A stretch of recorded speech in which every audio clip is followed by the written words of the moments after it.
let's move on to this topic because I'm going to be fascinated to hear what you guys have to say about this. So, this is obviously the one that shook the universe of college football this time last year, and that's OU and Texas moving on to the SEC.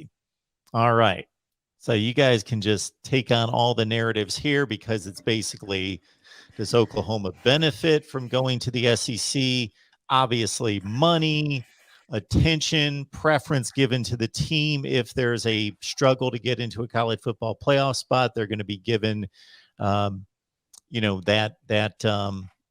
that lean. You would think recruiting seemed to have affected Texas A&M in a huge positive way, even before NIL. Let's not get into that side of it, but even before that, that Texas A&M certainly just turned into a different program almost.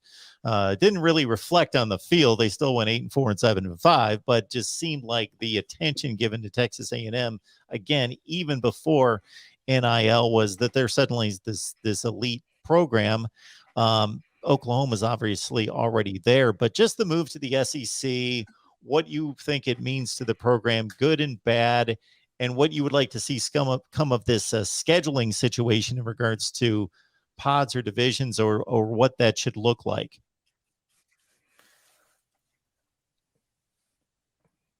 Who wants to take this first, boys?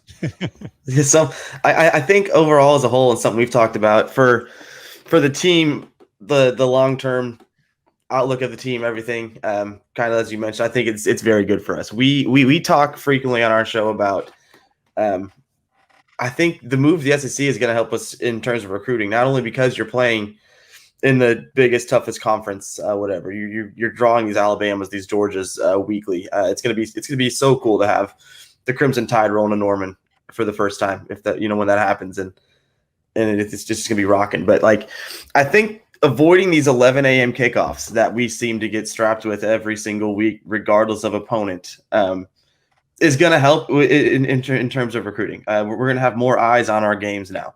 We're going to have these recruits that we have on the West Coast. They're, instead of having to wake up at 8 a.m. to watch OU games, or especially if we're flying them in for a visit, if they play Friday night at 7 o'clock their time, and then they have to get on a plane right away and be in Norman at 11, it's just a quick turnaround. I think in terms of recruiting, in terms of more eyeballs on the program, you mentioned what's going to happen in the college football playoff when things are close. In terms of who gets in, who doesn't, that's going to be a huge benefit. I think overall for the long-term outlook for this team, we've talked about on our show, it's all positive. I think we might have a growing pain or a year or so. We'll see, but overall, and I think we got the perfect guy to lead us into the SEC and Brent Venables. So I think, I'm excited about it. Jose? I think the move to the SEC was a good call. Like Brandon said, the fact that the Oklahoma and Texas carry the Big 12 as a conference, at least financially, and probably with eyeballs as well, I believe is a fair assumption. And they're still getting slotted in with all these early morning games. It's going to affect how well their potential at recruiting is. Moving to the SEC, not only is there already a lot of hype around the conference, like you said, Mark, A&M, as soon as they move to the SEC, now they're somehow one of the best programs in the country before really doing anything. That's going to that.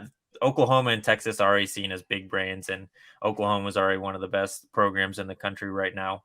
It's just going to help build those brands even more. Now, with I don't know how quickly we can win. I think what's going to be the key to Oklahoma's success is someone that isn't really spoken about, and he's not on the coaching staff. It's Thad Turnipseed. He will, if he can really help Brent Venables and just the operations of football upgrade to the SEC caliber, because I believe he worked with Alabama. He knows what it's like to operate a football program in that conference. If he can make that transition pretty smooth, I think this team won't really have any hiccups going into the SEC, because their facilities, the finances will all be there for the coaches to succeed. I think what some programs could face when moving conference is they're not sure what they're going in. They're not completely 100% sure what they're going into with finances in the new conference. how they're going to recruit, how it's going to really affect recruiting. These guys know, they understand. So as long as that transition is made more smoothly, Oklahoma will be just fine in the SEC. And with regards to scheduling, the pod system makes sense. I don't know if I think it's fine. I'd much rather see just 2 divisions still, because I don't know. I think it would just make it easier to consistently have that OU Texas game and make sure that A&M isn't running away from Texas, because it seems like if everything that's reported is true, A&M is very adamant about not wanting to consistently play Texas every single year. But that's a big game for the state of Texas and the fans of both schools. Like, why wouldn't they want to play each other? I think the divisions would just make it easier to continue having those old school rivalries that have been missed for a while now. Yeah, and to add on to both Brandon and Jose's points, I mean, the move to the SEC overall, I think long term is great for OU. Not just for football, but basketball and baseball and everything. Just the amount of money that the program is going to be able to start generating even more so. I do think that if OU and Texas would have stayed in the Big 12, is the path to the college football playoffs a little easier? Yeah, I mean, I don't think I'm ridiculous for saying that. They might be able to make the playoffs a few more times staying in the Big 12. But as we've seen the last few times that, they've been in the playoffs, it's not been close. The recruiting footprint of the Big 12 and what OU is able to do, they're able to recruit very well, but it's just that next step. All the top defensive players, I can't say all, but majority of top defensive players want to play in the SEC. I mean, when you look at the NFL draft, you look at Georgia and Alabama, all the, so many 5-stars, 4s and 5-stars gets drafted in the first round. They want to go play in the SEC. And the footprint that now joining the SEC gives Oklahoma to recruit from, the state of Florida, Georgia, Alabama. I'm not saying that they're going to be able to get all the 5-stars out of the state of Alabama. We've got to remember that Alabama's still there, or even Georgia. You're not going to be able to get everyone out of Georgia, but OU's in a great spot for a lot of top 23 and 24 recruits out of the state of Georgia, out of the state of Louisiana. It's before they wouldn't really have a whole lot of interest unless you, grew up an OU fan or your parents went to OU.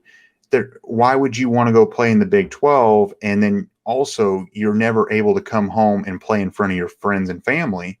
If you do, live in the state of Florida, you go play at Oklahoma, OU's going to be going to Alabama, Georgia, University of Florida, and they're going to be back in this area throughout the years that they're playing there. It's a lot easier to sell the recruits on going to play at Oklahoma or even Texas for that matter. As far as the divisions or pods, I agree, Jose. I like the whole idea of just divisions. I think it's just easier. You maintain your rivalries, and it's a rotating schedule of, and I hope it's a 9-game regular season schedule, a conference schedule. I will take 8 games because, as much as it drove me insane when we were in the Big 12, we still are, but once we move, getting that easier game in November probably helps their chances. You can rest some players and it helps, but I do hope it's a 9-game conference schedule. I think that with OU and Texas going to the SEC, I think it's going to guarantee at least 2 SEC schools in the playoffs every single year, no matter what, whether it's Oklahoma and Texas or Alabama and Georgia or whoever. There's going to be it's too good of a conference to not have 2 teams from. I do think that they're going to have to expand the college football playoffs because of that as well. Whether they go to 6 or 8, I don't know. But I think overall it's good. It's going to be a few years for OU to really get rolling. I think they're going to do fine. I think they're going to compete at the highest level, and it's going to be something – it'll be fun.